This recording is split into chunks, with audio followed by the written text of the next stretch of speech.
తెలంగాణ పరిస్థితి ఎట్లున్నదంటే ఊపర్ షేర్వాణి అందరు పరేషాని.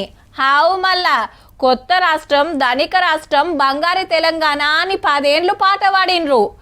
ఎంత అప్పు తెచ్చింది, ఎంత మిత్తిలు కట్టేది, పైసా పతార ఎట్లున్నది, ఏది సుత గింత బయటికి తెలవనీయలే.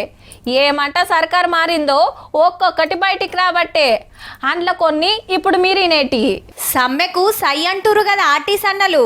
లేలే మీ తిప్పలేందో చూస్తాం గాని గంత పని చేయొద్దు, ఏదన్నుంటే కూకొని మాట్లాడుకుందామని పిలిచిండు ముఖ్యమంత్రి రేవంత్ రెడ్డి సారు. సమ్మె పోటు ఏమన్నా ఇచ్చిందంటే ఇది రాష్ట్రానికి నష్టం సోదరులారా. మీరు వేరే వాళ్ళు కాదు, మీరు మా కుటుంబ సభ్యులు. మీరే కూర్చోండి, మాట్లాడదాం, రాండి.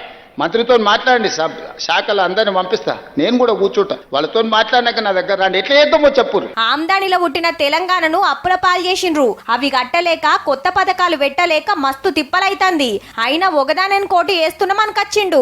16 మంది సీఎంలు 72,000 కోట్ల అప్పులు చేస్తే కేసీఆర్ సారు గింత వేసిండట.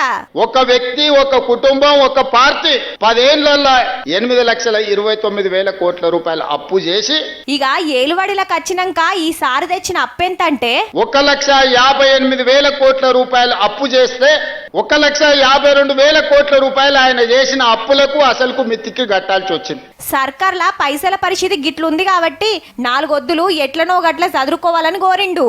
రాష్ట్ర ఆర్థిక వ్యవస్థ కూడా ఆరోగ్యం బాగలేదు. మనం జర వెజిటేరియన్, పండ్లు ఫలాలు కూరగాయలు తిని కొంతకాలం కొంత జాగ్రత్తగా ముందుకెళ్ళాలి. వరంగల్ మీటింగ్ లా కేసీఆర్ మాట్లాడినయన్ని తప్పు అనుకొచ్చిండు రేవంత్ రెడ్డి సారు. ఆయన బాధ, దుఃఖం, ఆవేదన, అధికారం కోల్పోయినని ఎట్లున్నదో చూసిరు కదా. గంత విషం ఉంటుందా 40 ఏళ్ళు అధికారం అనుభవించినోనికి? అక్కడికొచ్చే చదువు నేర్పు. దళితుని ముఖ్యమంత్రిని చేస్తాను మోసం చేస్తూ కనీసం ఆ దళితుని ప్రతిపక్ష నాయకుడినే చెయ్యి.